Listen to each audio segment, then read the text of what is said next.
Thanks for clicking on the AkronNewsNow.com update. I'm Lindsay McCoy bringing you a look at the latest local news. Well, down in Canton, a couple went to bed and woke up with quite a surprise early Tuesday morning when they found a total stranger sleeping in bed with them. Apparently, 22-year-old Michael Phillips allegedly got into the home on 13th Street through an unlocked door, and he stole noodles and cigarettes.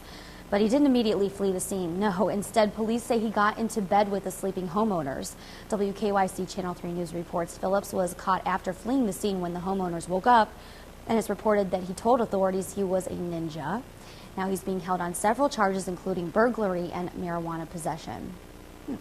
And a 21-year-old babysitter from Greene could now face new charges after a child that she was watching over dies.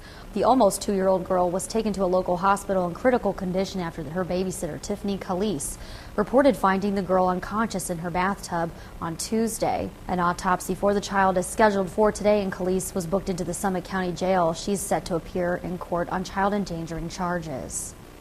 And the National Association of Realtors says Akron saw the highest jump in home prices than any other city in the entire country. The association says the median cost of a home in Akron is up 36% from last year.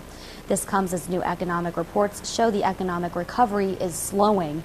Home sales dropped in June, just 1 month after the buyer's tax credit expired, and economists predict that the sales will continue to take a plunge in July as foreclosures were up 4% last month.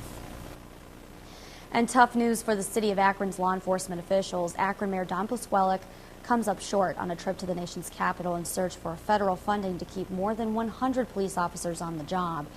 The feds told the mayor that there's just no additional grant money to help avoid layoffs. As many as 139 police officers could be let go by the end of the year.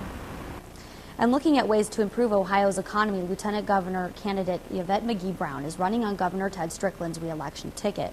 The two face John Kasich and Mary Taylor on the November ballot.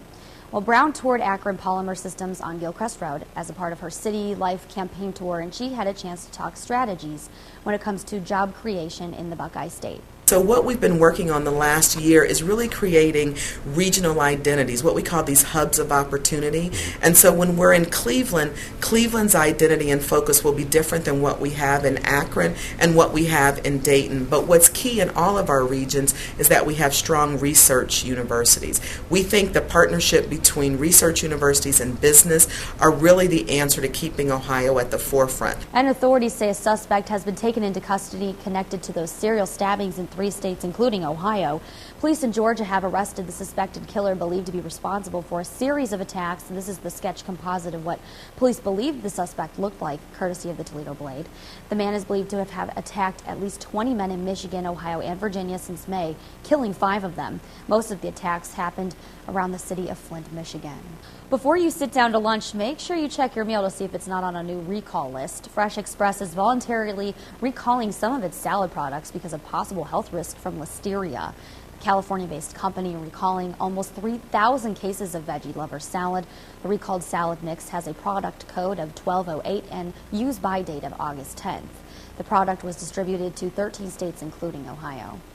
And a Plain Township Korean War veteran diagnosed with terminal cancer was granted his last dying wish. AkronNewsNow.com's Tina Kaufman has his story.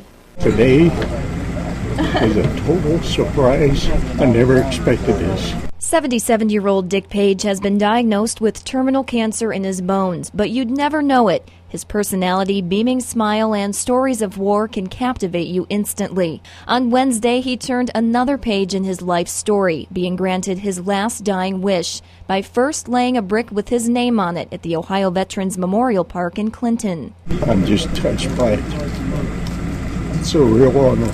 Then a stretch Escalade led by Patriot Guard riders drove Page and his family to Burke Lakefront Airport for a helicopter ride. These people here with this memorial, this is something outstanding to me. I'm honored, I'm thankful, and I'm tickled to death for this last moment that I'm going on this venture. And it's just one more thing off my bucket list. His daughter, Denise Sturgeon, with the help of several friends, had been planning the big surprise since Father's Day. It means everything to me. So my dad's very important to me. He's my bud. We did a lot together. She and her dad have gone up in a hot air balloon together, and they say if God allows, they might even try skydiving too. After crossing the helicopter ride off of his bucket list, the Stretch Escalade took Paige and family members out to eat in Montrose to conclude his eventful day. Tina Kaufman, AkronNewsNow.com.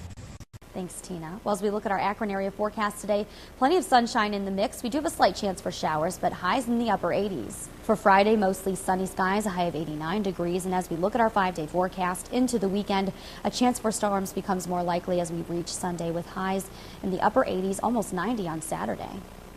Continue to follow AkronNewsNow.com for the latest local news, sports, weather, and traffic updates 24/7. And you can also find our updates on Facebook and on Twitter, too. For AkronNewsNow.com, I'm Lindsay McCoy.